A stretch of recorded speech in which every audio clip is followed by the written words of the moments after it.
ಹುಬ್ಬಳ್ಳಿಯಲ್ಲಿ ನೇಹಾ ಹಿರೇಮಠ್ ಘಟನೆ ಮಾಸುವ ಮುನ್ನವೇ ಮತ್ತೊಂದು ಘಟನೆ ನಡೆದಿದ್ದು ಬಡ ಕುಟುಂಬದ ಅಂಜಲಿ ಅಂಬಿಗರ್ ಭೀಕರ ಹತ್ಯೆಯಾಗಿದೆ. ಆದರೆ ಸರ್ಕಾರ ಮಾತ್ರ ಅವರಿಗೆ ಧೈರ್ಯ ತುಂಬುವ ಕೆಲಸ ಮಾಡದಿರುವುದು ವಿಷಾದನೀಯವೆಂದು ಮಾಜಿ ಸಚಿವ ಶಂಕರ ಪಾಟೀಲ್ ಮುನೇನಕೊಪ್ಪ ಹೇಳಿದ್ದಾರೆ.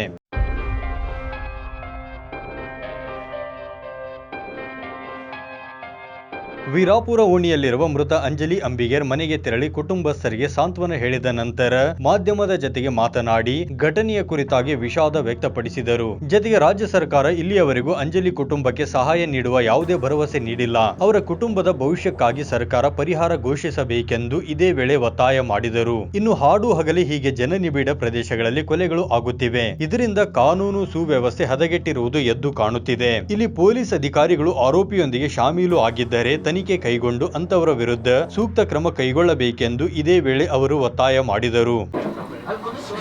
ಹುಬ್ಬಳ್ಳಿಯಲ್ಲಿ ನಮ್ಮ ನೇಹಾ ಹಿರೇಮಠ್ ಅವರ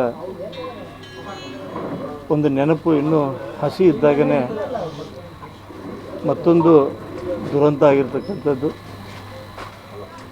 ಮತ್ತು ಇವತ್ತಿನ ತನಕ ಕೂಡ ನಾನು ಅನೇಕ ಈ ಭಾಗದ ಹಿರಿಯ ಮುಖಂಡರ ಜೊತೆ ಮಾತನಾಡಿ ಅವ್ರ ಮನೆತನ ಜೊತೆ ಮಾತನಾಡಿದಾಗ ಭಾಳ ನೋವಿನ ಸಂಗತಿ ಏನಪ್ಪ ಅಂತಂದ್ರೆ ಇವತ್ತು ಆ ಮನೆತನಕ್ಕೆ ಇವತ್ತಿನ ರಾಜ್ಯ ಸರ್ಕಾರ ಒಂದು ಆತ್ಮಸ್ಥೈರ್ಯ ಹೇಳ್ತಕ್ಕಂಥದ್ದಾಗಲಿ ಅಥವಾ ಆ ಮನೆತನಕ್ಕೆ ಒಂದು ಸೂಕ್ತವಾಗಿರ್ತಕ್ಕಂಥ ಪರಿಹಾರ ಇವತ್ತುವರೆಗೂ ಕೂಡ ಘೋಷಣೆ ಆಗಿಲ್ಲ. ಈ ಸಂದರ್ಭದಲ್ಲಿ ಪಕ್ಷದ ಮುಖಂಡರು ಹಾಗೂ ಸ್ಥಳೀಯ ಕಾರ್ಯಕರ್ತರು ಮತ್ತು ಸಾರ್ವಜನಿಕರು ಉಪಸ್ಥಿತರಿದ್ದರು. 9 ಲೈವ್ ನ್ಯೂಸ್ ಹುಬ್ಬಳ್ಳಿ.